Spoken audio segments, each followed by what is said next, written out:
(42화) 줄거리. 농상으로 출병한 제갈량이 사륜거 세트를 이용해 신출귀몰한 전략으로 위병을 속인 뒤 굴량으로 사용할 밀을 일시에 베어들인다.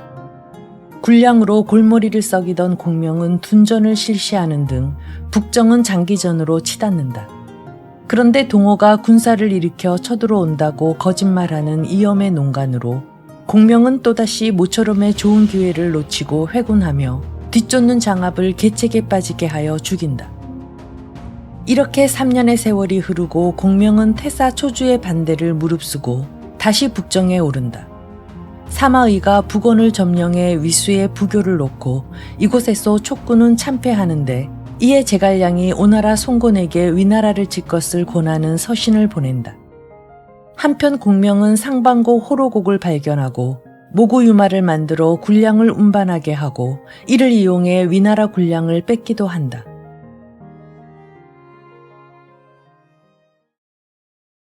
제84장 추풍오장원.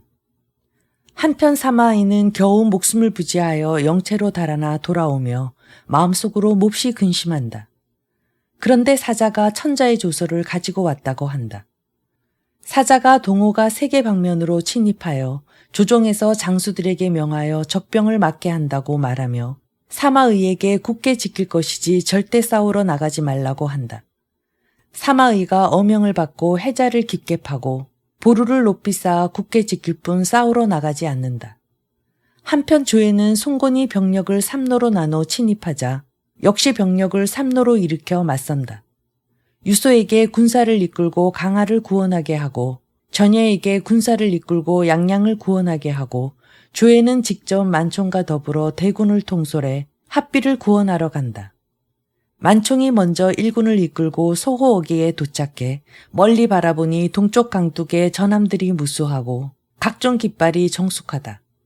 만총이 군중으로 들어와 위나라 군수에게 상주한다. 오나라 사람들은 틀림없이 우리가 멀리 왔다고 방심하여 아직 대비를 못했을 터이니 오늘 밤 빈틈을 노려 그들의 수군 영체를 공격하면 완전한 승리를 거둘 것입니다. 그대의 말이 바로 짐의 뜻과 합치하오. 즉시 용맹한 장수 장구에게 군사 5천을 이끌고 제각각 화구를 휴대하고 호수어기를 따라 공격하게 한다.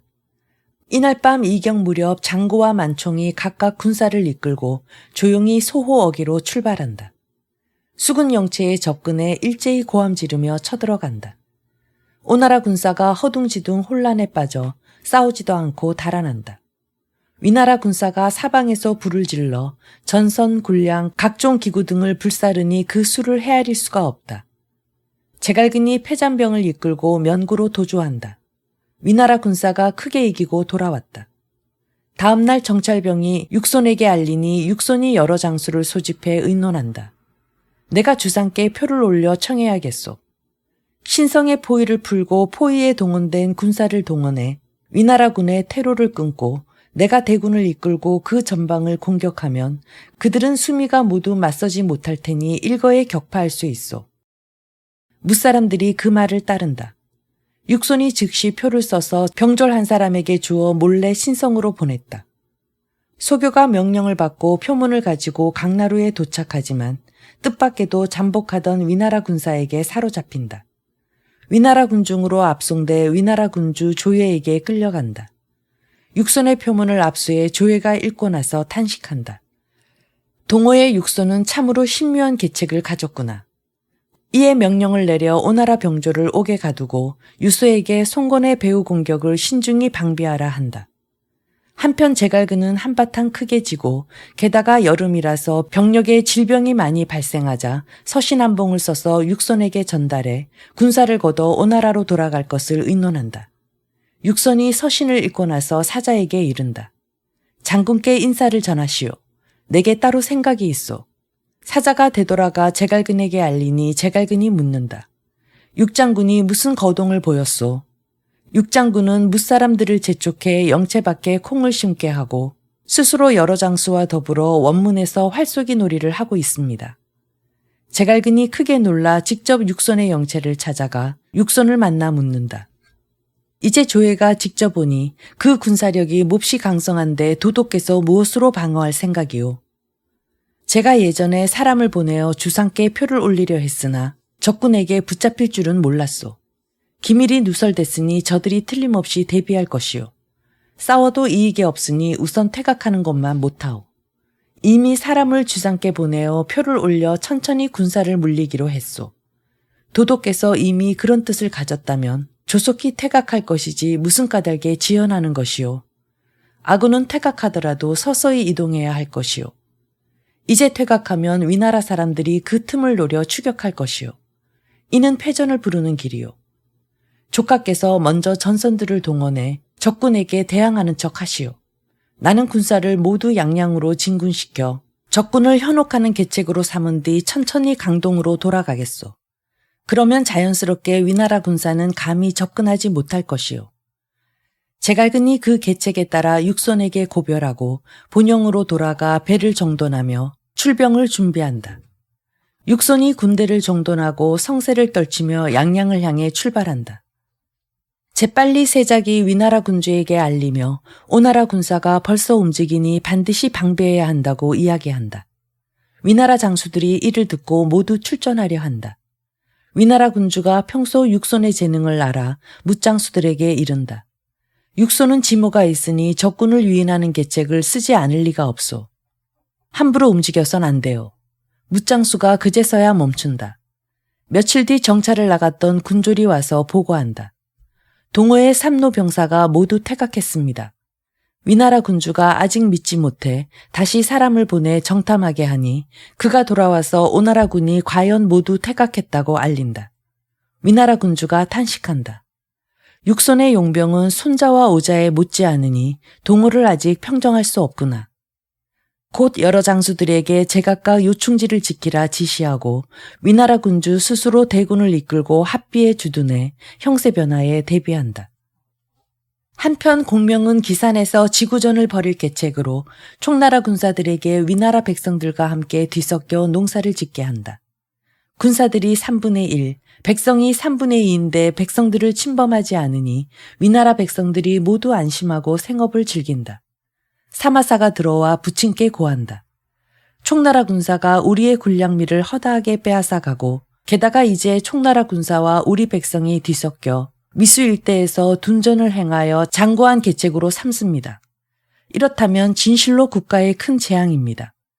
부친께서 어찌 공명과 더불어 나를 골라 한바탕 대전을 치루어 자웅을 겨루지 않으십니까? 나는 교지를 받들어 굳게 지키는 것이니 함부로 움직일 수 없다.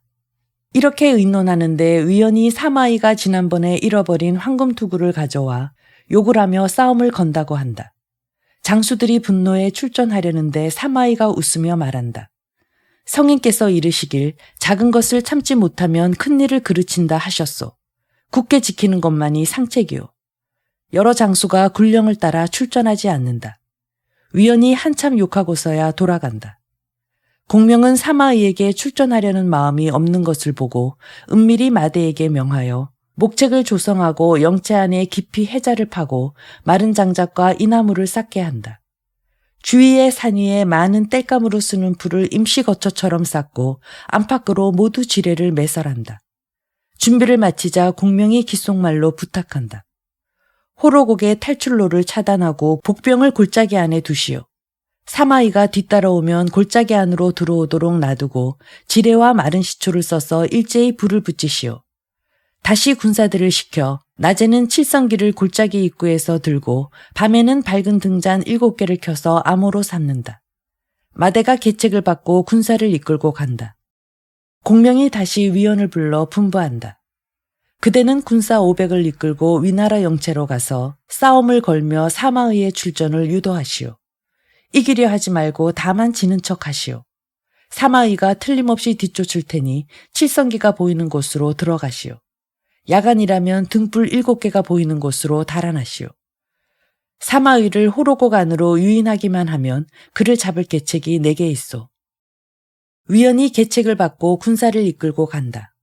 공명이 다시 고상을 불러 분부한다. 그대는 모구 유마 20-30개를 한 무리로 하거나 40-50개를 한 무리로 해서 각각 군량미를 싣고 산길을 오가시오. 위나라 군사가 이것을 빼앗게 만들면 그대의 공이 될 것이오. 고상이 명령을 받고 모구유마를 몰고 간다. 공명이 기산의 군사를 하나하나 배치하고 오로지 둔전에 힘쓰며 분부한다. 다른 군사가 싸우러 오면 지는 척 하시오. 사마이가 직접 오면 비로소 힘을 모아 위수 남쪽을 공격해 그들의 퇴로를 끊으시오. 공명이 분부를 마치고 스스로 일군을 이끌고 상반곡 가까이에 영체를 세운다. 한편 하오의 하오와 두 사람이 영체로 들어가 사마이에게 고한다. 이제 총나라 군사가 사방으로 흩어져 영체를 세우고 각처에서 둔전을 행하여 장고한 계책으로 삼습니다. 이때를 틈타서 제거하지 않고 오래 방치하면 뿌리를 굳게 내릴 터이니 그들을 흔들기 어렵습니다. 이것도 틀림없이 공명의 계책이요. 도독께서 이처럼 의심하고 걱정하시면 적군을 어느 세월에 멸하시겠습니까? 저희 형제 두 사람이 마땅히 힘껏 죽기 살기로 싸워 나라의 은혜를 갚겠습니다. 그렇다면 두 사람이 따로 출전하시오. 곧 하오해와 하오화에게 각각 군사 5천을 이끌고 가라고 한다. 사마이가 가만히 회신을 기다린다. 한편 하오의 하오와 두 사람이 군사를 두 갈래로 나누어 행군하는데 총나라 군사들이 모구유마를 몰고 오는 것이 보인다. 두 사람이 일제히 달려드니 총나라 군사가 져서 달아나고 모구유마를 위나라 군사가 빼앗아 사마의의 영체로 끌고 간다. 다음 날 다시 인마 100여를 포로로 잡아 본진으로 압송한다. 사마의는 총나라 군사가 끌려오자 그들에게 허시를 캐묻는다. 총나라 군사가 고한다. 공명은 도독께서 굳게 지킬 뿐 싸우러 나오지 않을 줄만 알고 저희 모두에게 사방으로 흩어져 둔전을 행하게 하여 장구한 계책으로 삼고자 합니다. 이렇게 사로잡힐 줄 몰랐습니다. 사마이가 즉시 총나라 군사를 모두 풀어줘 돌아가게 한다. 하오화가 말한다. 왜 죽이지 않으십니까? 이깟 소졸들을 죽인들 아무 이익이 없소. 본진으로 놓아보내어 위나라 장수가 관우하고 인자하다고 말하게 만들어 전투 의지를 흐트러지게 만들 것이오. 이것이 오나라 요몽이 형주를 빼앗은 계책이오. 곧 명령을 전하여 앞으로 총나라 군사를 사로잡으면 모두 잘 대우해서 보내주도록 하고 이렇게 하는데 공을 세운 군관들을 크게 포상하겠다고 한다. 장수들이 모두 명령을 듣고 간다. 한편 공명이 고상에게 군량을 운반하는 척하며 모구유마를 몰고 상반곡 안을 왕래하게 하니 하오의 등이 불시에 가로막고 공격한다. 보름 사이에 잇따라 수차례 승리한다. 사마의는 총나라 군사가 거듭해하자 마음속으로 몹시 기뻐한다. 어느 날 다시 총나라 군사 수십인을 사로잡는다. 사마의가 이들을 군막 안으로 불러들여 묻는다. 공명은 지금 어디에 있는가? 사람들이 고한다. 제갈승상은 기산에 있지 않고 상반곡 서쪽 심리에 진을 치고 안주하고 있습니다. 지금은 매일 군량을 상반곡으로 운반해 쌓고 있습니다. 사마의가 자세히 묻고 나서 사람들을 풀어주고 여러 장수를 불러 분부한다. 공명이 이제 기산에 없고 상반곡에 진을 치고 있소. 그대들은 내일 일제히 힘을 합쳐 기산의 큰 군영을 공격하시오. 내 직접 군사를 이끌고 접응하겠소. 장수들이 군령을 받고 각각 출전을 준비한다. 사마사가 말한다.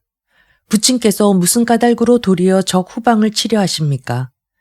기사는 총나라 사람들의 근본이니 우리 군사가 공격하면 각 영체에서 모조리 구하러 올 것이다. 내가 그 틈에 상반곡을 공격해 군량을 불태워 그들로 하여금 머리와 꼬리가 적응하지 못하게 만들면 틀림없이 그들이 대패할 것이다. 사마사가 탄복한다. 사마의가 즉시 군사를 일으켜 출발하고 장호와 앙림에게 각각 군사 5천을 이끌고 뒤에서 지원하라 한다. 한편 때마침 공명이 기산에서 바라보니 위나라 군사 5천이 일행으로 혹은 2천이 일행으로 줄줄이 대오를 갖춰 앞뒤를 살펴보는 것이 틀림없이 기산의 대체를 공격하러 오는 것이다. 이에 장수들에게 은밀히 군령을 전한다. 사마의가 직접 오면 바로 위나라 영체를 습격해 위수 남쪽을 빼앗으시오. 장수들이 각각 군령을 따른다. 한편 위나라 군사가 모두 기산으로 몰려가자 총나라 군사가 사방에서 일제히 함성을 지르며 달려가 구원하는 척한다. 사마이는 총나라 군사가 모두 기산의 영체를 구원하러 가는 듯 보이자 곧 두 아들과 중군의 호위병을 이끌고 상방곡으로 달려간다. 위원이 골짜기 어귀에서 사마이가 오는 것을 기다리는데 갑자기 한 무리 위나라 군사가 쇄도한다. 위원이 말을 몰아 앞으로 가서 바라보니 바로 사마이다. 위원이 크게 외친다. 사마이는 거기 서라. 위원이 칼을 휘두르고 맞이하니 사마이가 창을 꼬나지고 접전한다. 삼합을 못 넘겨 위원이 말머리를 돌려 달아나니 사마이가 뒤쫓는다. 위원이 칠성기가 있는 곳으로 달아난다. 사마이는 총나라 장수가 위원 겨우 한 사람인데다가 그를 따르는 군마도 적어 방심하고 뒤쫓는다. 사마사에게 왼쪽을, 사마소에게 오른쪽을 맡기고 사마이는 스스로 중앙에서 일제히 공격해온다. 위원이 군사 500을 모두 이끌고 상방곡 안으로 달아난다. 사마이가 골짜기 어귀에 이르러 먼저 사람을 시켜 골짜기 안으로 들어가 정탐하게 하니 돌아와 보고하기를 골짜기 안에 복병이 전혀 없고 산위는 모두 초가집이라고 한다. 사마이가 말한다. 이곳은 군량을 쌓아둔 곳이 틀림없다. 곧 병마를 크게 몰아 모조리 골짜기 안으로 들어간다.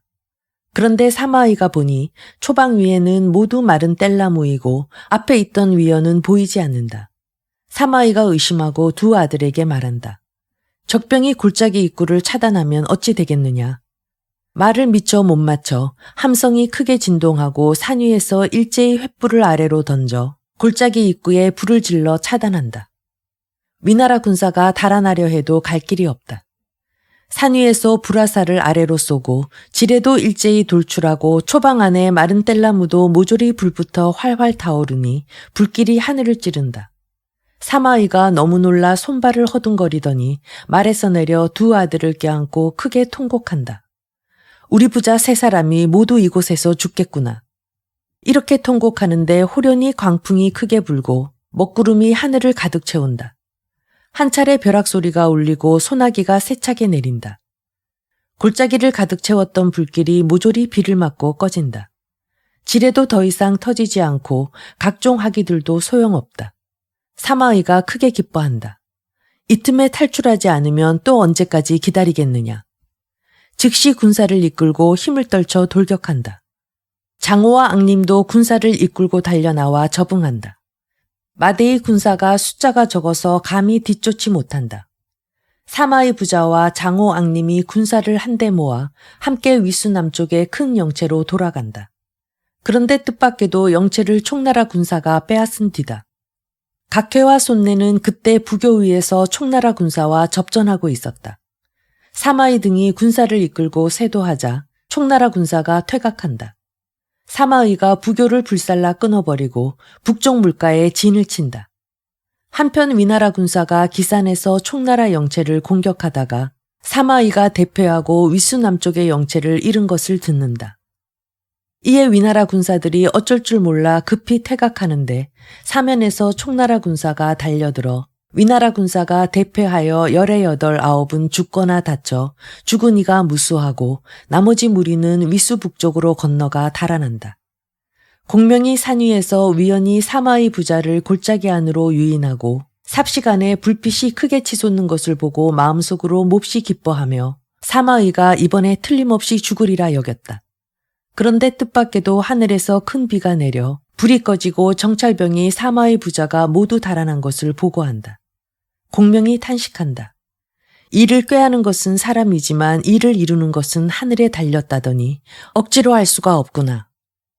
한편 사마이가 위수 북쪽의 영체에서 군령을 전한다. 위수 남쪽의 영체를 이미 잃었다. 여러 장수 가운데 다시 출전을 말하는 이는 참하겠다. 장수들이 군령을 듣고 수비하며 출전하지 않는다. 각해가 들어와 고한다. 요새 공명이 군사를 이끌고 순찰하니 틀림없이 곧 땅을 골라서 영체를 세울 것입니다. 이에 사마이가 말한다. 공명이 무공산에서 나와서 산의 동쪽에 진치면 우리 모두가 위험해질 것이지만 그가 위수 남쪽으로 가서 오장원에서 멈추면 우리가 무사할 것이요. 사람을 시켜 정탐하게 하니 돌아와 보고하기를 과연 오장원에 군사를 주둔했다고 한다. 사마이가 손을 이마에 대며 말한다. 위나라 황제의 홍보기로구나. 곧 여러 장수들에게 굳게 지키어 절대 출전하지 못하게 하며 시간이 흐르면 적군에게 틀림없이 저절로 병고가 생길 것이라 한다.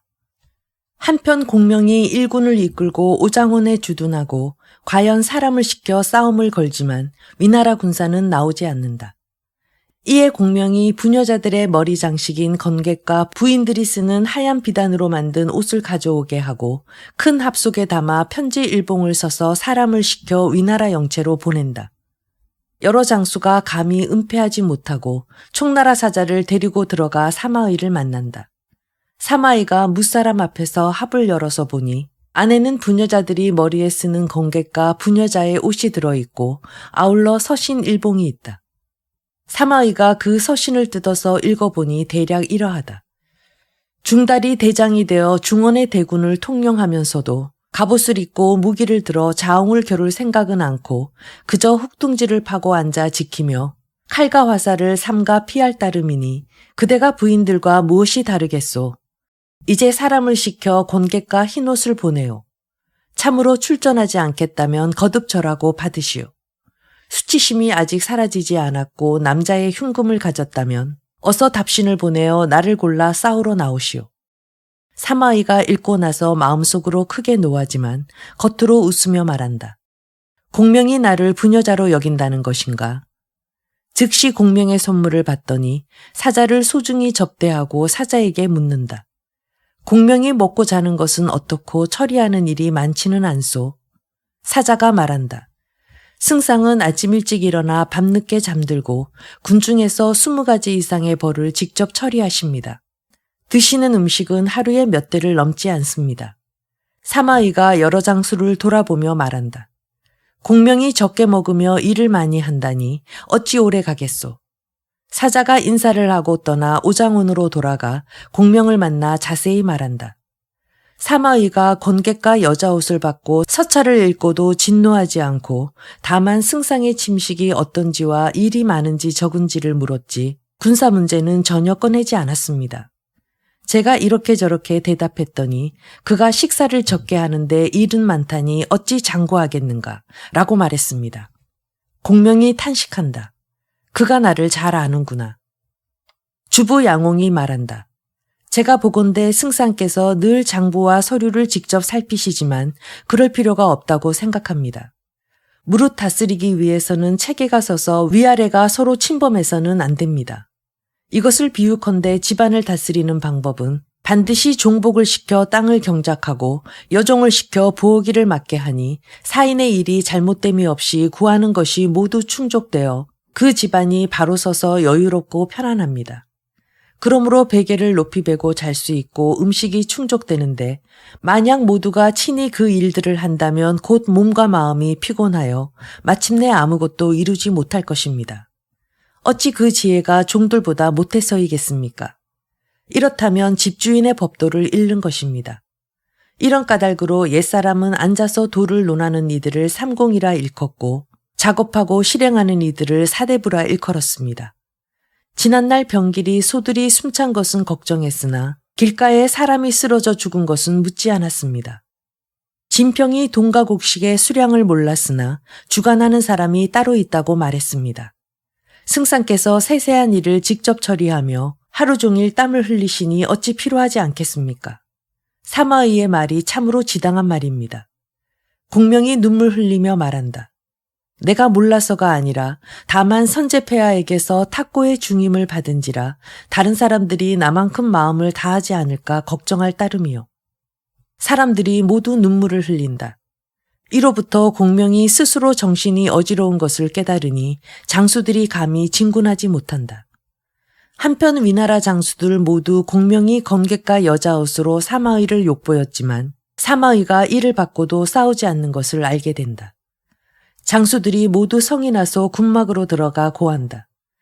저희 모두 대국의 명장들인데 총나라 사람이 이처럼 욕보이는 것을 저희가 어찌 참겠습니까? 내가 감히 출전하지 못하는 것이 아니라 다만 마음속으로 치욕을 감내하는 것이요. 천자께서 조소를 내리시어 경고히 지키며 움직이지 말라 하셨소. 이제 함부로 나간다면 군주의 명을 어기는 것이요.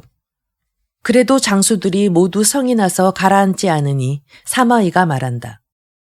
그대들이 꼭 출전하겠다면 내가 천자께 상주의 승인을 받은 뒤 힘을 모아 총나라군을 대적하는 것이 어떻겠소? 장수들이 모두 받아들인다. 사마이가 이제 천자에게 올리는 표를 써서 사자를 곧장 합비의 전장으로 보내어 위나라 군주 조예에게 아랜다. 조예가 표를 뜯어 읽으니 내용이 대략 이러하다. 신의 재주가 얕고 임무는 무거운데 폐하의 밝은 교지를 받들어 이제 굳게 지키고 싸우지 않으며 총나라 사람들이 저절로 피폐해지기를 기다리고 있습니다. 그러나 이제 제갈량이 신에게 건객을 보내어 신을 부녀자로 대하니 치욕이 극심하옵니다. 신은 삼가 먼저 성총을 받자와 목숨을 걸고 일전을 치rum으로써 조종의 은혜에 보답하고 삼군의 치욕을 쉽게 싸웁니다. 신은 지극히 격렬한 마음을 주체할 수 없나이다. 조예가 읽고 나서 관리들에게 말한다. 사마이가 굳게 지키며 출전하지 않는데 이제 무슨 까닭으로 다시 표를 올려 싸우기를 청하는 것이오. 위위벼슬의 신비가 말한다. 사마이는 본래 싸울 마음이 없으나 제갈량에게서 치욕을 입어 장수들이 분노한 까닭에 일부러 이렇게 표를 올려 다시금 폐하의 현명한 교지를 청하여 장수들의 마음을 누르고자 할 따름입니다. 조예가 그 말을 그럴듯하게 여기고 즉시 신비에게 황제의 부절을 주어 위수 북쪽의 영체로 가서 황제의 치규를 전하여 절대 싸우러 나가지 말라고 한다. 사마이가 황제의 조소를 받고 군막으로 들어가니 신비가 선유한다. 만약 다시 출전을 언급하는 이는 곧 교지의 뜻을 어기는 것이요. 장수들이 어쩔 수 없이 황제의 조소를 받들 뿐이다. 사마이가 몰래 신비에게 말한다. 공께서 참으로 저의 마음을 아시는구려. 이에 위나라 군중에 이야기를 전한다. 위나라 군주가 명하여 신비가 부조를 지니고 와서 사마의에게 치규를 전하며 절대 출전하지 말라고 했다는 것이다. 총나라 장수들이 이 일을 듣고 공명에게 보고하니 공명이 웃는다. 이것은 사마의가 삼군을 달래는 방법이요. 강유가 말한다. 승상께서 어떻게 아십니까? 그는 본래 싸울 마음이 없었소. 싸우기를 청함으로써 사람들에게 무의를 가시하고자 했을 따름이요. 어찌 듣지 못했소. 장수가 바깥에 있을 때는 임금의 명일지라도 받지 않을 수도 있다고 했소. 어찌 천리 먼 곳에 있으면서 임금에게 싸움을 허락받겠소. 이는 곧 사마이가 장사들의 분노 때문에 조예의 뜻을 빌려 사람들을 통제하고 이제 다시 이런 말을 전하여 우리의 군심을 해이하게 하려는 것뿐이요. 이렇게 의논하는데 갑자기 비위가 왔다고 한다. 공명이 불러들여 물으니 비위가 말한다. 위주 조예는 동호가 삼노로 진병하자 직접 대군을 이끌고 합비로 가서 만총 전예 유소에게 명하여 삼노로 병력을 나눠 대적하게 했습니다. 만총이 계책을 내어 동호의 군량과 무기를 모조리 불태우고 오나라 군사에게 질병이 많이 생겼습니다. 육손이 오왕에게 표를 올려 앞뒤로 위나라군을 협공하기로 했으나 뜻밖에도 표를 가져가던 사람이 중도의 위나라 군사에게 사로잡혔습니다. 이 때문에 기밀이 누설돼 오나라 군사가 아무 전공도 없이 돌아갔습니다. 공명이 이 말을 듣고 장탄식을 하더니 갑자기 혼절해 바닥으로 쓰러진다. 장수들이 급히 일으키자 한참 지나서야 깨어난다. 공명이 탄식한다. 내 마음이 어지럽고 옛 병이 재발하니 아무래도 살 수 있을지 걱정이요. 이날 밤 공명이 병에 걸린 채 군막을 나가서 고개를 들어 천문을 살피더니 몹시 경황한다. 군막으로 들어가 강유에게 말한다. 내 목숨이 경각에 달렸소. 승상께서 어찌 이런 말씀을 하십니까? 내가 삼태성을 살피니 객성이 더욱 밝은데 주성이 흐려지고 주성을 둘러싼 별들도 그 빛이 어두워졌소. 천문현상이 이러하니 내 명을 알 수 있소. 천상이 비록 이렇다 하더라도 승상께서 어찌 애군을 쫓고 복을 부르도록 기도하지 않으십니까? 내 평소 기양의 방법은 알고 있지만 다만 하늘의 뜻이 어떤지 모르겠소. 그대가 갑사 49인을 이끌고 제각각 검은 깃발을 들고 검은 옷을 입은 채 장막 밖에 둘러서게 하시오.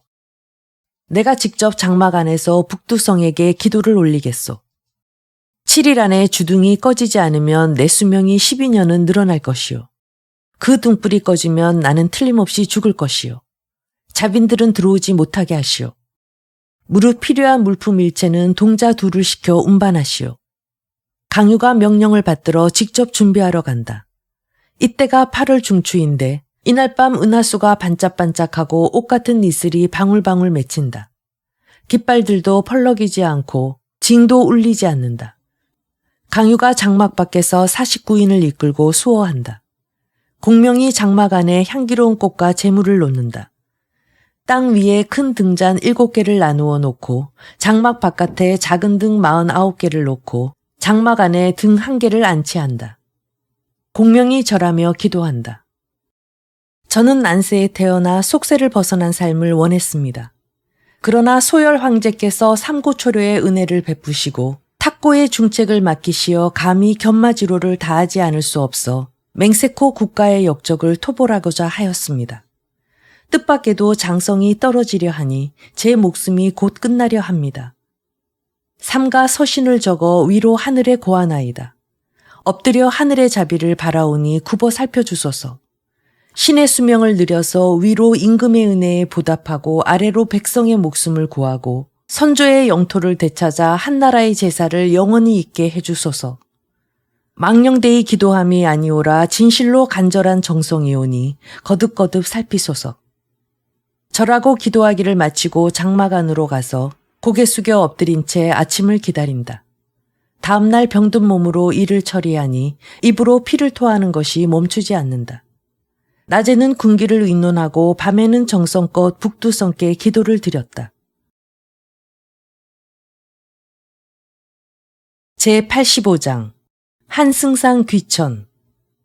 한편 사마이는 영체 안에서 굳게 수비하는데 어느 날 밤에 천문을 관측하고 크게 기뻐하며 하오페에게 말한다. 장성이 제자리를 벗어나니 공명이 틀림없이 병에 걸려 머지않아 죽을 것이오. 그대는 군사 1천을 이끌고 오장원으로 가서 정탐하시오. 총나라 사람들이 혼란에 빠져 접전하러 나오지 않는다면 공명이 틀림없이 병에 걸린 것이오. 내 그 기회를 놓치지 않고 공격해야겠소. 공명이 장막 안에서 기도를 올린 지 엿새째 밤에 이르러도 주둥이 밝게 빛나니 마음속으로 몹시 기뻐한다. 강유가 장막 안으로 들어와 바라보니 공명이 머리를 풀어헤치고 검을 쥐고 북두칠성의 별자리 모양을 따라 걸으며 의식을 행하며 장성이 떨어지는 것을 막고 있다. 갑자기 영체 밖에서 고함 소리가 들리기에 사람을 시켜 무슨 일인지 물어보려는데 위원이 급히 걸어 들어와 고한다. 위나라 군사가 왔습니다. 위원이 급히 걷다가 다리로 주둥을 쳐서 꺼뜨리고 만다. 공명이 검을 버리고 탄식한다. 죽고 사는 것은 운명에 달렸으니 기도해도 소용없구나. 위원이 황공의 바닥에 엎드려 죄를 청한다. 한편 강유는 위원이 등불을 밟아서 꺼뜨리자 마음속으로 분노에 검을 뽑아 죽이려 한다. 공명이 막으며 말한다. 내 목숨이 끊어질 운명이지 위원의 잘못이 아니오. 이에 강유가 검을 거둔다. 공명이 피를 수차례 토하더니 침대 위에 쓰러져 누워 위원에게 말한다. 사마이가 군사를 보낸 것은 이것은 사마이가 내게 병이 있는 줄 알고 사람들을 시켜 허시를 캐보려 온 것이오. 어서 나가서 대적하시오. 위원이 명령을 받고 장막을 나가 말에 올라 군사를 이끌고 영체 밖으로 달려간다. 하오페가 위원을 보고 황망히 군사를 이끌고 퇴각한다. 위원이 20리 남짓 추격하고서야 돌아온다. 공명이 위원에게 본진으로 돌아와 파수하라 한다. 강유가 군막으로 들어가 공명의 침상 앞으로 바로 가서 문안한다. 공명이 말한다. 내가 충성을 다하고 힘을 다하여 중원을 회복하고 한시를 다시 일으키려 하였으나 하늘이 돕지 아니하여 내 목숨이 장차 다하게 되었으니 어찌하리요. 내 평생에 배운 것을 이미 24편의 책 14,112자로 그 안에 팔무, 칠계, 육공, 오구의 법이 적혀 있는데 내 여러 장수를 두루 살폈지만 아무도 이 책을 받을 수 없고 오직 그대밖에 전할 사람이 없기로 조용한 틈을 타서 전하는 바이니 부디 소홀히 하지 말라.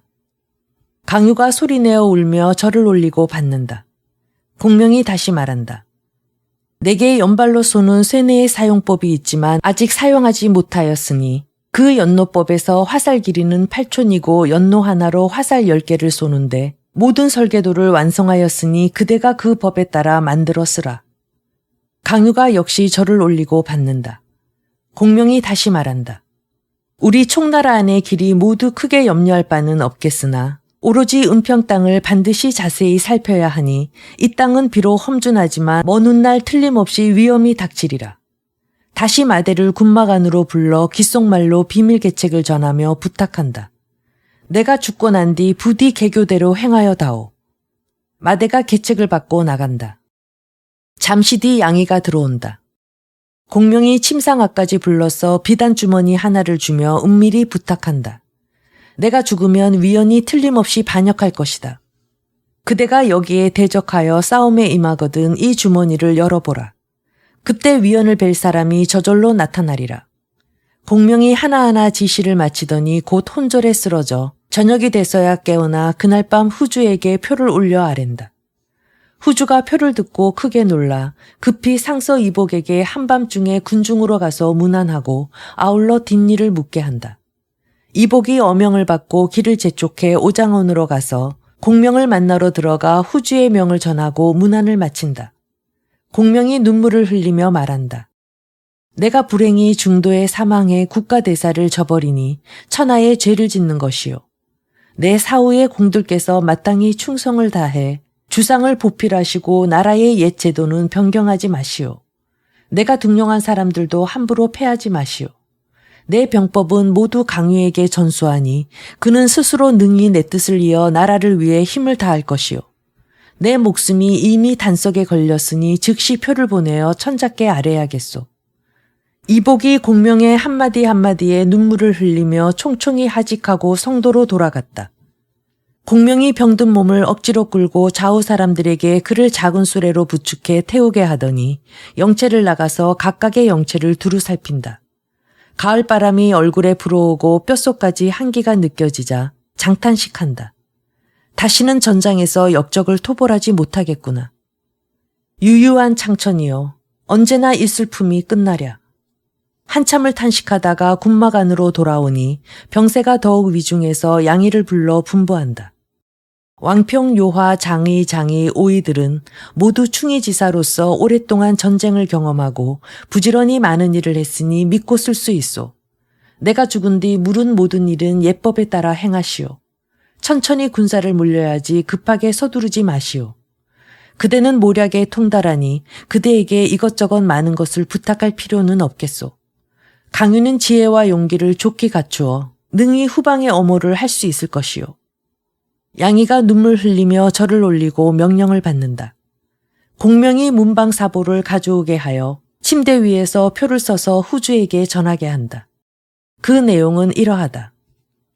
신이 엎드려 듣자오니 생사가 정한 바 있어 그 정한 운수를 피하기 어려운지라 죽기를 지척에 두고 작은 충성을 다할까 하나이다. 신은 못나고 어리석은데 어려운 시대를 만나 벼슬을 받아 부조를 지고 국가의 중책을 장악해 군사를 일으켜 북쪽을 정벌하려 하였으나 아직 성공을 거두지 못하였나이다.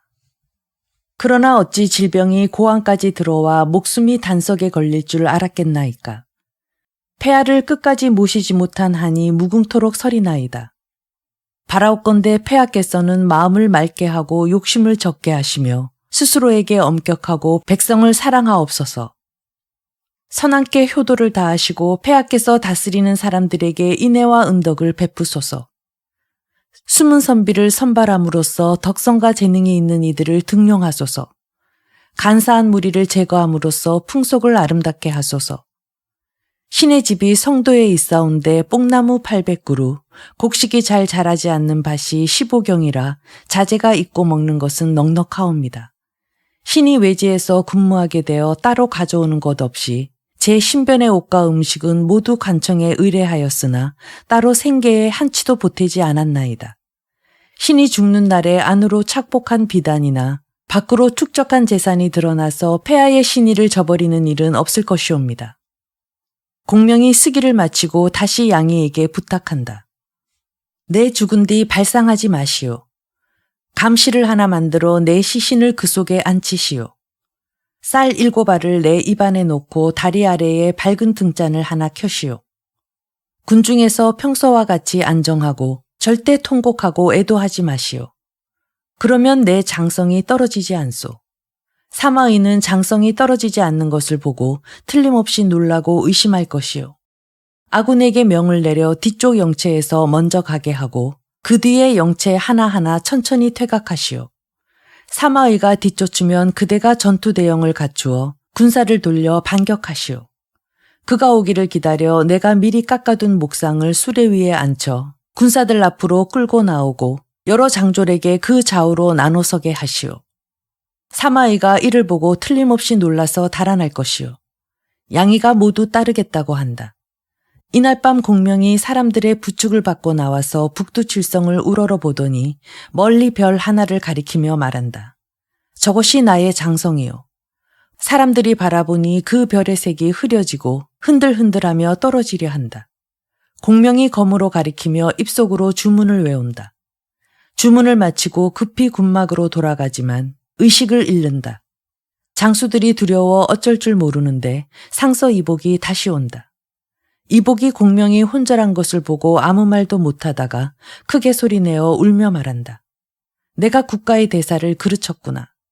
잠시 뒤 공명이 다시 깨어나 눈을 뜨고 둘러보더니 침대 앞에 서 있는 이복을 본다. 공명이 말한다. 내 이미 공께서 다시 온 이유를 알고 있소.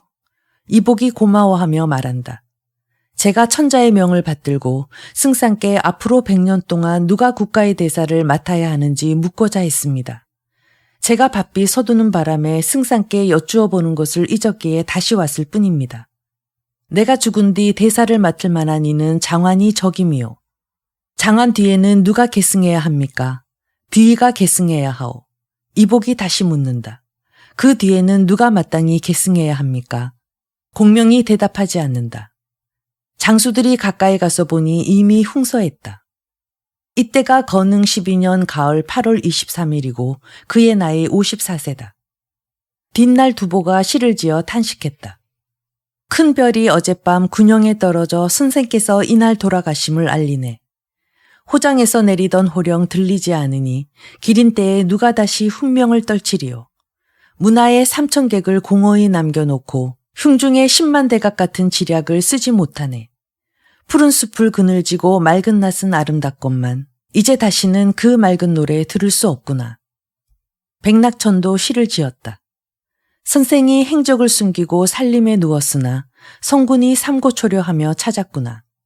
물고기가 남양 땅에서 물을 얻고 용이 은하수로 날아올라 비를 뿌렸네.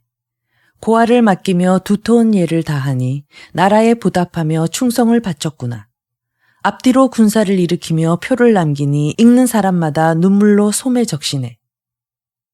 강유와 양이가 공명의 유명을 지켜 장례를 치르지 않고 법 따라 염습하기를 마치자 시킨 대로 감실에 고이 모시고 신복장졸 300인으로 수호하게 하였다. 그리고 밀명을 전하여 위원에게 뒤를 끊게 하며 각처의 영체를 천천히 물러나게 하였다. 한편 사마이는 밤에 천문을 살피는데 큰 별 하나가 붉은색을 띠고 날카로운 빛을 뿜으며 북동쪽에서 남서쪽으로 흐른다. 총나라 영체 안으로 떨어져 3차례에 걸쳐 튀어오르고 은은하게 소리가 들린다. 사마이가 기뻐하며 말한다. 공명이 죽었구나. 즉시 명령을 내려 대군을 일으켜 뒤쫓는다. 영체문을 나오며 문득 의심이 들어 말한다. 공명은 육정육갑의 술법에 능한데 이제 내가 오래도록 출전하지 않자 이런 술법으로 죽은 척하여 나를 유인해 끌어낼 따름이다.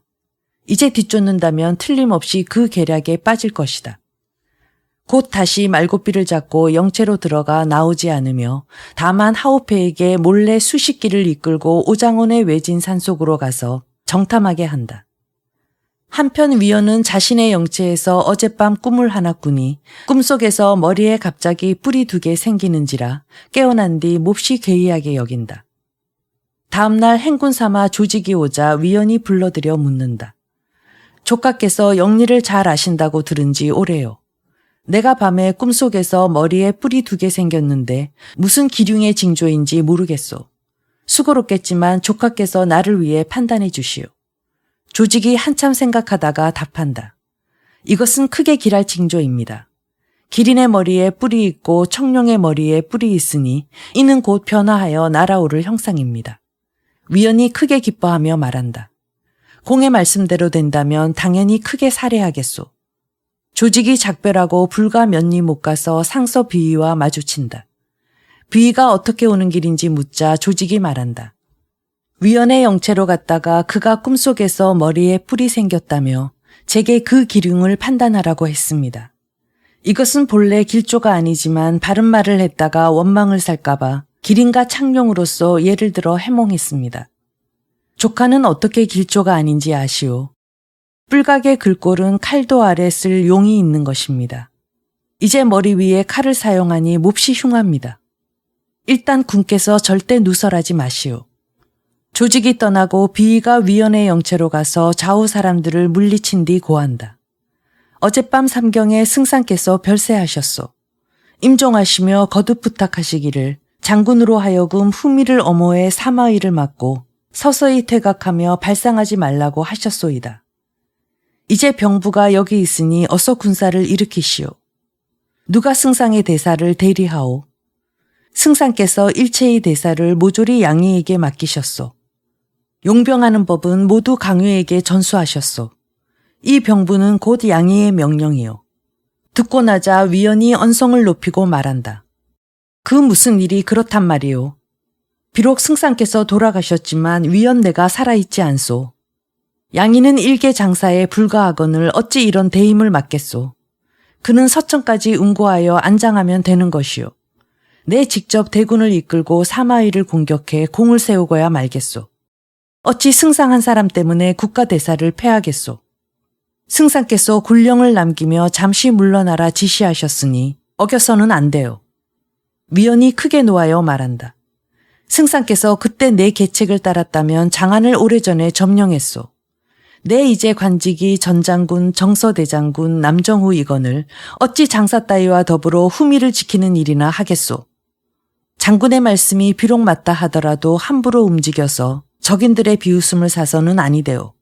내가 양희를 찾아가 이에 득실로서 설득해 그로 하여금 장군에게 병권을 양도하게 하는 것이 어떻겠소. 위원이 그 말을 따른다. 비위가 유영과 작별하고 영체를 나와 서둘러 본진으로 가서 양희를 만나 위원의 말을 낱낱이 전한다. 양희가 말한다. 승상께서 임종하며 일찍이 비밀리에 저에게 위원은 다른 마음을 품고 있다고 하셨소. 이제 병부를 그에게 가져가게 한 것은 실로 그 마음을 떠보기 위해서였소. 이제 과연 승상의 말씀대로요. 내 직접 강유에게 명하여 후미를 엄호하게 하겠소. 이에 양희가 군사를 거느리고 운구하며 앞서가고 강유에게 후미를 엄호하라고 한다. 공명에 남긴 명령에 따라 서서히 퇴각한다. 위원이 영체 안에 있다가 비위가 다시 오지 않자 마음속에 의욕이 일어 마대에게 명하여 정탐하러 가게 한다. 마대가 돌아와 보고한다. 후군은 강유가 총독하고 정군은 태반이 골짜기 안으로 들어간 뒤입니다. 위원이 크게 노해 말한다. 유생놈이 어찌 감히 나를 속이느냐. 내 그를 죽이고야 말겠다. 이에 고개를 돌려 마대에게 말한다. 공께서 나를 도와주지 않겠소. 저도 평소 양희에게 원한을 품어 이제 장군을 도와 그를 치겠습니다. 위원이 크게 기뻐하며 영체를 거둬 휘하병력을 이끌고 남쪽으로 간다. 한편 하우페가 군사를 이끌고 오장원으로 가서 살피니 한 사람도 보이지 않아 급히 사마의에게 돌아가 알린다. 총나라 군사가 이미 모조리 물러갔습니다. 사마의가 발을 구르며 말한다. 공명이 정말 죽었구나. 어서 추격하라. 하우페가 말한다. 도독께서 함부로 추격하지 마십시오. 마땅히 편장에게 명하여 먼저 가게 하십시오. 이번에는 내가 직접 가야겠소. 곧 군사를 이끌고 두 아들을 데리고 일제히 오장원으로 달려간다. 함성을 지르고 깃발을 흔들며 총나라 영체 안으로 뛰어드는데 한 사람도 보이지 않는다. 사마의가 두 아들을 돌아보며 말한다. 너희가 군사들을 재촉해 뒤따라오게 하라. 내가 먼저 군사를 이끌고 전진하겠다. 이에 사마사와 사마소가 뒤에서 군사들을 다그친다. 사마의가 직접 군사를 이끌고 앞장서서 상기슭 아래까지 다다르니 총나라 군사가 멀지 않은 거리에 보이는지라 힘을 내어 쫓아간다. 갑자기 산 뒤에서 한 차례 포성이 울리고 함성이 크게 진동하며 총나라 군사가 모두 깃발을 돌려 세우고 북을 두드린다. 나무 그늘 속에서 중군의 큰 깃발이 펄럭이며 나오고 그 위에 한 줄 큰 글자로 한나라 승상 무양우 제갈량이라고 적혀 있다. 사마이가 크게 놀라 낯빛이 하얗게 질린다. 뚫어져라 쳐다보니 중군에서 수십 명의 상장이 사륜거 한량을 호위해서 나온다. 사륜거 위에 공명이 단좌해 있다. 윤건을 쓰고 깃털부채를 흔들며 학창의를 입고 검은 띠를 둘렀다. 사마이가 크게 놀라 말한다. 공명이 아직 살아있다. 내 함부로 요충지로 들어와서 그 계략에 빠졌구나. 급히 말고삐를 잡고 말머리를 돌려 달아난다. 배후에서 강유가 크게 외친다. 적장아, 개 섞어라. 내 놈이 승상의 계책에 걸려들었구나. 위나라 군사들이 혼비백산하여 갑옷과 투구를 내버리고 무기를 내던지고 제각기 목숨을 구하고자 달아나다가 서로 짓밟아 죽은 이가 무수하다. 사마이가 50리 남짓 달아나니 배후에서 위나라 장수 두 사람이 쫓아와서 말굴레를 잡으며 외친다. 도도, 진정하십시오. 사마이가 손으로 머리를 더듬으며 말한다. 내 머리가 붙어 있느냐? 두 장수가 말한다. 도도, 두려워하지 마십시오. 총나라 군사는 멀리 떠났습니다. 사마이가 한참 숨을 헐떡이다가 겨우 얼굴빛이 돌아온다. 눈을 뜨고 바라보니 바로 하우페와 하우해다. 이에 서서히 말고삐를 잡고 두 장수와 더불어 지름길을 찾아 그들의 영체로 달려가서 장수들에게 군사를 이끌고 사방으로 흩어져 정찰하라고 한다. 이틀이 지나 원주민이 달려와서 고한다. 총나라 군사가 골짜기로 들어올 때 곡하는 소리가 땅을 뒤흔들고 군중에 백기를 내걸었습니다. 공명이 정말 죽었고 강유를 남겨 군사 1천을 이끌고 후미를 엄호하게 했습니다. 전날 수레 위의 공명은 나무 인형이었습니다. 사마이가 탄식한다. 내가 그가 살아있을 때는 그의 계책을 헤아릴 수 있었는데 그가 죽은 뒤에 도리어 헤아리지 못했구나. 이 때문에 총나라 사람들 사이에 죽은 제갈공명이 산 중달을 달아나게 만들었다는 속담이 생겼다. 사마의는 공명이 죽은 것이 확실하자 다시 군사를 이끌고 뒤쫓는다. 저간파에 이르니 총나라 군사가 이미 멀리 가버린 뒤라 군사를 이끌고 되돌아가며 여러 장수들을 돌아보며 말한다. 공명이 죽었으니 우리는 베개를 높이 베고 자더라도 아무 걱정 없게 됐소이다. 마침내 군사를 거둬 돌아간다. 가는 도중에 공명의 영체를 세운 곳을 보니 전후좌우 모두 질서정연한지라 사마의가 탄식한다. 참으로 천하의 기재로다. 이에 군사를 이끌고 장안으로 돌아가 장수들을 곳곳에 나눠서 배치해 제각기 요충지를 지키게 했다. 사마이가 직접 낙양으로 돌아가 군주를 만나러 갔다. 한편 양이와 강유는 전투 대형을 갖춰 천천히 잔도 입구로 후퇴에 들어간다. 그런 뒤 옷을 갈아입고 초상을 날리고 깃발을 내걸고 장례를 거행했다. 총나라 군사 모두가 머리를 치고 발을 구르며 통곡하고 심지어 통곡하며 몸부림치다가 승상의 뒤를 따르는 군사까지 있었다. 그런데 총나라군의 선두대열이 막 장각 입구에 다다르자 갑자기 앞에서 불빛이 하늘을 찌르고 함성이 땅을 뒤흔들며 한 무리 군사가 길을 막는다. 장수들이 크게 놀라 급히 양이에게 알린다. 한편 양이는 앞길을 어떤 군사들이 가로막는다는 보고를 듣고 황망히 사람을 시켜 정탐하게 한다. 돌아와 보고하기를 위원이 잔도를 불태워 끊고 군사를 이끌고 길을 막고 있다고 한다. 양이가 크게 놀라 말한다. 승상이 생전에 이자가 먼 훗날 틀림없이 반역할 것이라고 예측하셨는데 누가 오늘 정말 이렇게 될 줄 알았겠소. 이제 우리의 귀로를 끊었으니 어찌해야겠소. 비위가 말한다. 이자가 틀림없이 먼저 천작께 우리가 반란을 일으킨다고 무고하고 잔도를 불태워 우리의 기로를 막은 것이요. 우리도 역시 천작께 위헌이 역심을 품은 것을 상주한 뒤 그를 도모해야겠소. 강유가 말한다. 이곳에 지름길이 하나 있소. 차산이란 곳이 비록 기고하고 험준하지만 잔도의 뒤쪽으로 우회할 수 있소. 천작께 표를 써서 아래면서 인마를 차산의 지름길로 출발시켜야겠소. 한편 후주는 성도에 머물면서 먹고 자는 것이 불안하고 행동거지가 불편하다. 그 뒤 꿈을 하나 꾸니 꿈속에서 성도의 금병산이 무너진다. 놀라서 깨어나 앉은 채 아침까지 기다려 문무관료를 조종으로 불러 모아 해몽하게 한다. 초주가 말한다. 신이 어젯밤 천문을 우러러 관측했습니다. 어느 별이 적색인데 날카로운 빛을 내며 동북쪽으로부터 서남쪽으로 떨어졌습니다. 승상에게 매우 흉한 일이 일어날 징조입니다. 이제 폐하께서 산이 무너지는 꿈을 꾸셨다니 참으로 이 징조와 일치합니다. 후주가 더욱 놀라는데 이복이 왔다고 한다. 후주가 급히 불러들여 그에게 묻는다.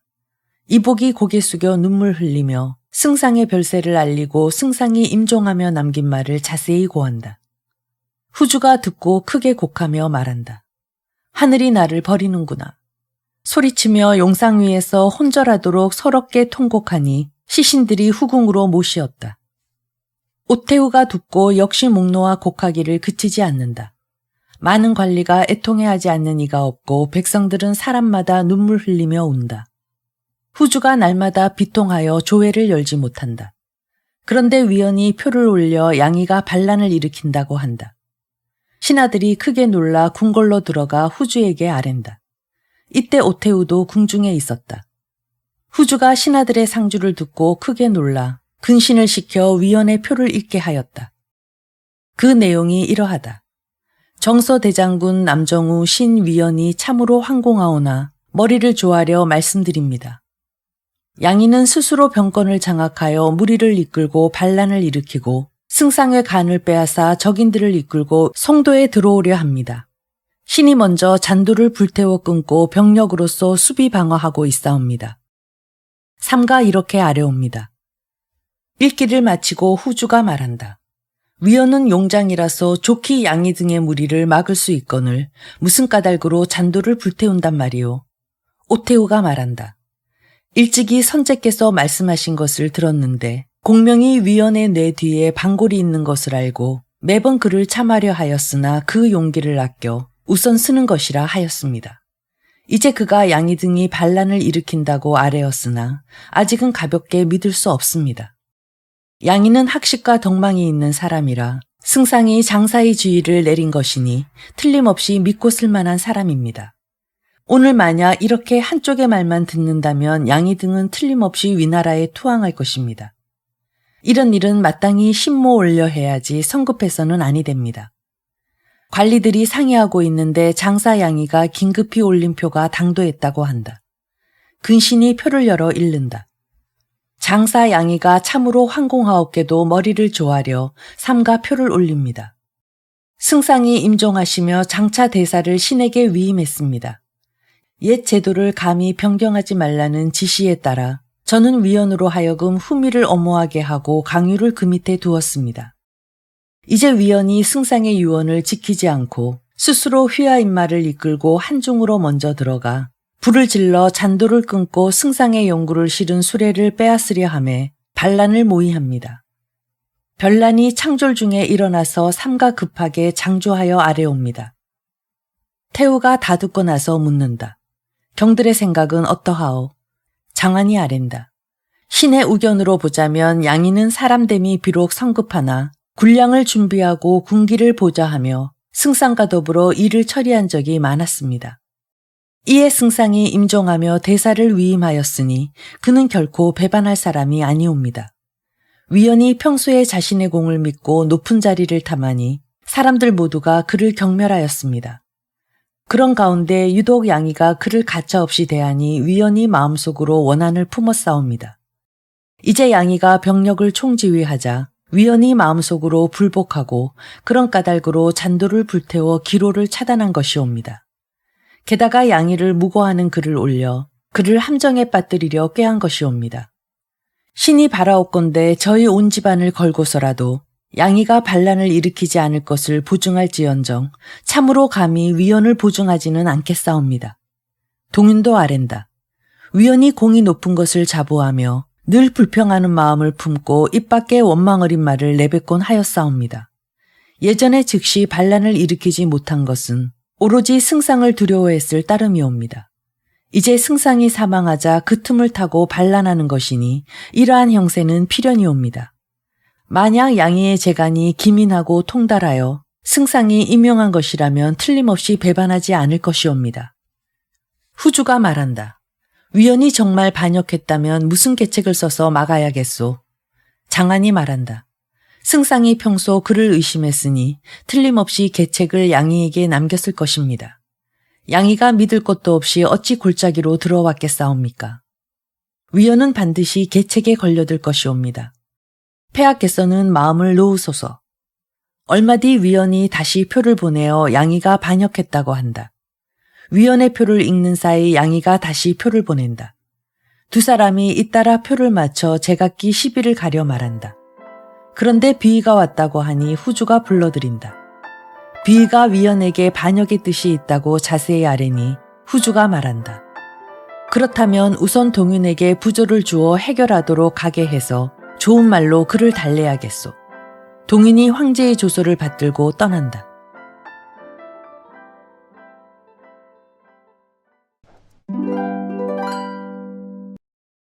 삼국지 인물열전 16 제갈공명 공자 다음으로 존경받는 정치가 변하지 않는 삼국지 스타 제갈량은 총나라의 전략가로 소설에서는 뛰어난 지략과 신출귀몰한 병법으로 감탄을 자아내는 인물이며 역사서에서는 난세를 헤쳐나가는 모범적인 지도자입니다.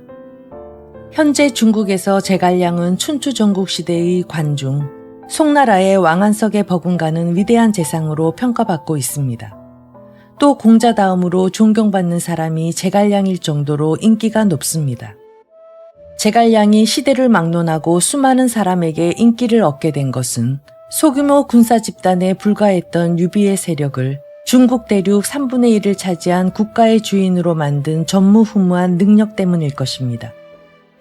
북벌을 시작하며 유선에게 올린 출사표에서 보여준 그의 우국충정은 수많은 제왕과 신하는 물론 일반인의 사랑을 받기에 충분합니다. 삼고초려, 유비에게 스카우트. 제갈량은 어릴 때 아버지를 여의고 작은 아버지 제갈형과 함께 형주의 군벌인 유표의 식객으로 지냅니다. 그러면서 전란을 피해온 명망 높은 문인들과 활발히 교류합니다. 또 지역 유명 문인이자 대부호였던 황승원의 사이가 된 덕분에 어린 나이에 제야의 현인으로 명성을 얻게 됩니다. 그는 학문을 닦으며 뽕나무를 관리하고 밭을 갈며 출사를 계획했습니다. 처음에는 조조 밑으로 들어가려 했지만 거기엔 이미 중원 최고 모사인 곽과 가후, 순욱이 자리 잡고 있어 큰 뜻을 펼치기 어려울 것으로 판단해 조용히 살고 있었습니다. 그러던 중 유비의 모사인 서서가 어머니의 거짓 서신을 받고 조조에게 가면서 제갈공명을 주왕조 800년 유업을 이뤄낸 강태공과 한나라 400년을 이뤄낸 장량 같은 인물이라고 추천하면서 27의 삼고초려의 예우를 받으며 유비의 모사가 됩니다. 와룡선생, 누워있는 용에서 승천하는 용으로. 소설에서 제갈량은 천문을 읽고 자연을 움직이는 초인적인 지혜와 비범한 병법을 구사하는 인물로 묘사됩니다. 소설가 나간중이 재미를 위해 허구를 가미한 것인데 초자연적인 능력은 차치하더라도 군사 전략은 뛰어난 편이 아니었습니다. 임기응변을 싫어해 전투 현장에 잘 맞지 않았기 때문입니다. 실제로 제갈량은 전투를 직접 지휘하기보다 장기적인 전투 전략과 후방 지원 업무를 맡았습니다. 전투 현장 전략은 주로 법정이나 방통이 맡았습니다. 적벽대전의 승리도 제갈량이 아니라 오나라 주요와 황계의 작품입니다. 제갈량이 능력을 보인 분야는 외교와 내정이었습니다. 적벽대전을 위해 유비와 송곤을 연합시킨 외교력과 총나라가 15번 북벌전쟁을 할 수 있는 경제적 내실을 다진 것을 보면 알 수 있습니다. 총나라 요충지인 형주와 한중은 초안지에서 항우가 한중과 같은 피폐한 곳에서 일어설 수 있는 위인은 없다고 말할 정도로 험하고 척박한 땅이었습니다. 하지만 제갈량은 이곳을 전쟁 물자를 충분히 조달할 수 있는 경제적 기반을 갖춘 땅으로 바꿨습니다. 업적은 남겼으나 인재는 남기지 못해. 역사서 삼국지를 쓴 진수는 이렇게 기록했습니다. 제갈량은 백성들을 안정시키고 가야 할 길을 제시하고 시대에 맞는 정책을 내고 마음을 열고 공정한 정치를 행하였다. 이리하여 영토 안의 사람들은 모두 그를 존경하고 사랑했다. 형벌과 정치는 엄격했는데도 원망하는 자가 없었던 것은 그의 마음가짐이 공평하고 상벌이 명확했기 때문이다. 리더로서 제갈량의 댐데미를 알 수 있는 대목입니다. 하지만 제갈량은 뭐든 직접 해야 직성이 풀리는 사람이었습니다. 우수한 인재가 많지만 그들이 마음껏 성장할 기회를 주지 않았던 것입니다. 그것은 총나라의 미래를 단축하는 결과를 가져왔습니다. 제갈량은 군주 유비가 세상을 떠나자 거의 모든 총나라 공무를 직접 결제합니다. 위나라 군사전략가 사마의가 이 소식을 듣고 제갈량은 머지않아 과로로 죽을 것이라 예측했을 정도였으니까요. 제갈량이 병으로 쓰러지자 더 이상 인재가 없던 총나라는 위나라에 정복당합니다. 뛰어난 리더가 고군분투하는 조직은 처음에는 성장할 수 있으나 인재가 지속적으로 수혈되지 않으면 발전하기 어렵다는 것을 잘 보여주는 대목입니다. 훌륭한 인재 뒤에는 훌륭한 내조자. 제갈량이 큰 일을 할 수 있었던 것은 훌륭한 내조자 덕분이었습니다. 노랑머리에 검은 피부를 가졌다는 아내 황홀령은 제갈량 버금가는 재능으로 그가 총나라의 승상이 되는데 큰 역할을 했다고 합니다. 제갈량은 아내가 선물한 깃털 부채 하구선을 늘 들고 다녔습니다. 아내 황씨는 이렇게 말하며 부채를 건넸습니다. 당신이 친정아버지와 대화하는 모습을 보고 포부가 크고 기계가 드높은 사람이라고 생각했어요. 유비에 대해 이야기할 때면 표정이 환했지요. 하지만 조조에 대해 말할 때는 미간을 잔뜩 찌푸리더군요. 송건을 언급할 땐 고뇌에 잠긴 듯 보였고요. 큰일을 도모하려면 감정을 드러내지 말고 침착해야 해요. 이 부채로 얼굴을 가리세요. 화나는 일이 있더라도 절대 감정을 밖으로 드러내지 말라는 당부의 의미가 담겨 있었던 것입니다. 덕분에 제갈량은 위기와 긴급한 상황에서도 태연함과 이성을 유지할 수 있었습니다. 수어지교. 유능한 사람도 좋은 사람을 만나야 한다. 삼고초려 이후 유비와 제갈량 간의 정은 날로 깊어져 갔습니다. 관우 장비 등이 불쾌한 기색을 보일 정도였죠. 이에 유비는 내가 공명을 얻은 것은 물고기가 물을 만난 것과 같다. 원컨대 제군들은 이에 관해 다시 말하지 말라며 다독였습니다. 수어지교의 어원은 이런 제갈량과 유비의 관계에서 나온 말입니다. 유비가 죽은 후 제갈량은 5번의 북보를 시도합니다. 하지만 모두 실패하고 맙니다. 그의 전략에 한계가 있었을 수도 있지만 유비처럼 제갈량에게 맞는 사람이 없었기 때문일 가능성도 있습니다. 유비가 황제가 되기까지 제갈량의 공이 컸던 것처럼 제갈량이 능력과 이상을 펼칠 수 있었던 것도 유비가 있었기 때문일 것이란 생각을 해봅니다.